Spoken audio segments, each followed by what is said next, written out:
Okay, my name is Corey Rickert. I'm in column 20134.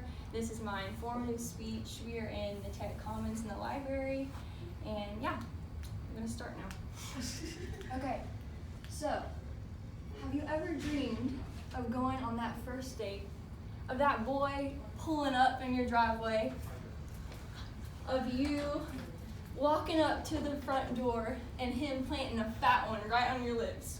Well, if so, today I'm going to tell y'all about how to have a successful first date. And I have researched some tips and some things, and it's actually crazy. I found a lot of credible sources on this. It's wild, y'all, okay? But, so I'm going to tell y'all 5 things. So here we go. The first one is to know the goals. I thought this was really interesting because I've never really thought about this.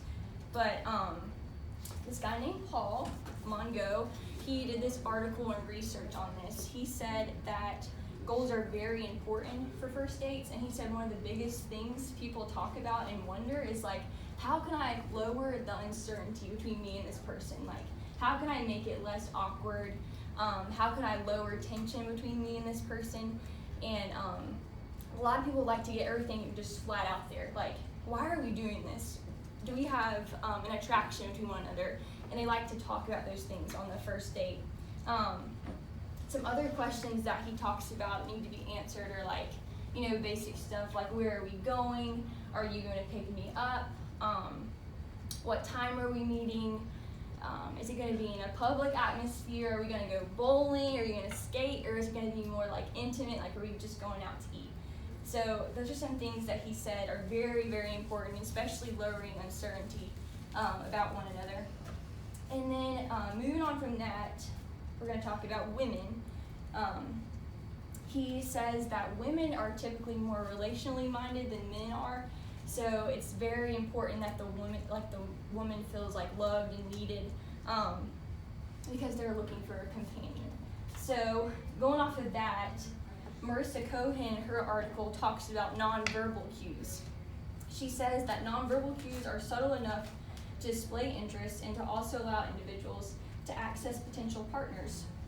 So nonverbal cues are so subtle that you can see automatically if that person has an attraction to you. And women typically give these cues first.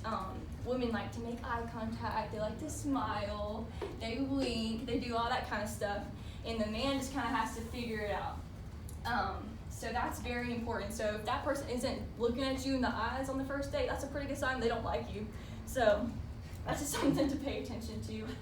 And then another thing is they say that laughter is extremely important. If you can make that person laugh, boy, you're in, girl, you're in if you make that person laugh. So that's just another thing she talked about. And then one thing that I thought was very interesting is that men need to take the back seat on the first date. It is said that both genders experience a sense of connection when they mutually render the female point of view and men act in a supporting role.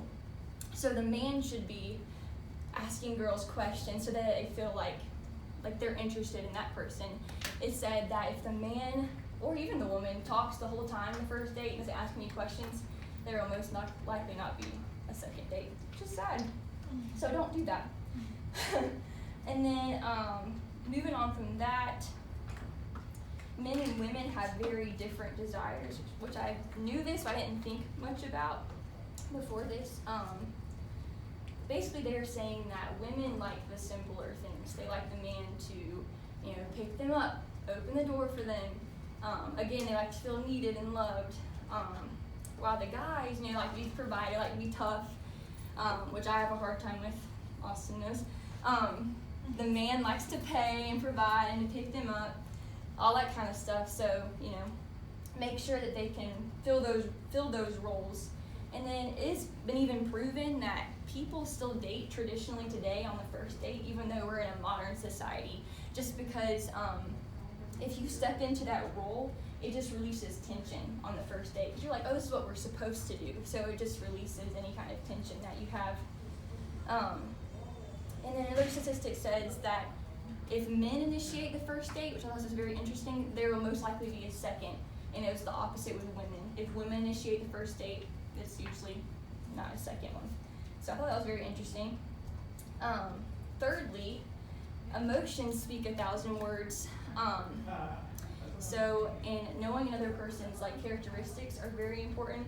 Also, on a first date, there's this long like research study that I found that said that women were really attracted to men who had a sense of pride, because pride showed they had they were really like well off, and that they are able to provide for that woman again. So the woman likes to feel provided for. So like, okay, if they're prideful, that means, you know, they're well put together, they can take care of me, kind of was what that mindset was, which is really, really interesting.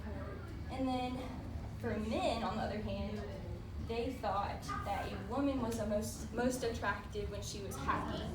And they like talked to these men, and they said that they liked that because happiness made it seem like that person was very trustworthy and just easy to talk to, just because they were like so happy and laid back. So it just made the conversation a lot easier. So that was that. And then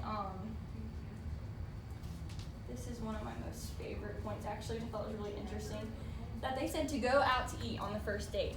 They said, go out to eat. I was like, what?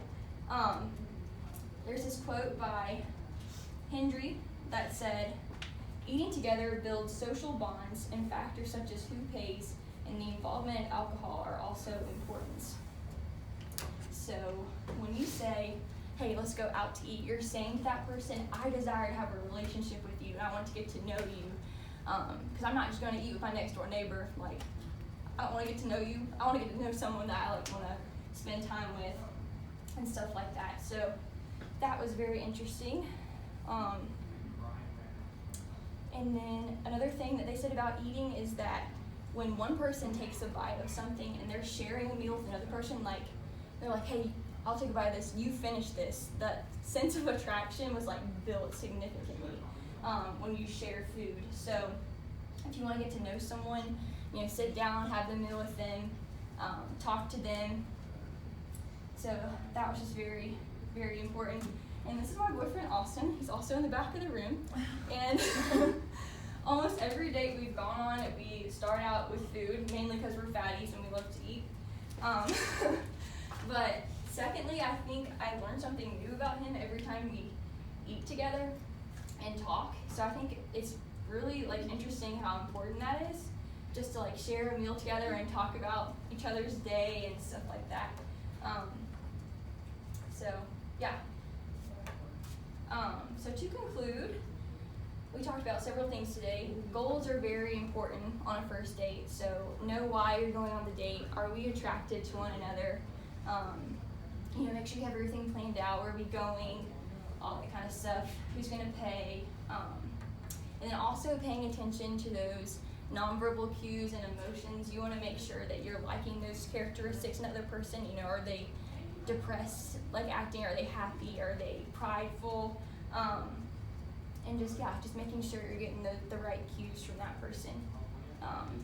Thirdly, realizing that men and women have very different desires, and kind of just filling in those roles on the first date can help things just go a lot smoother and reduce any tension.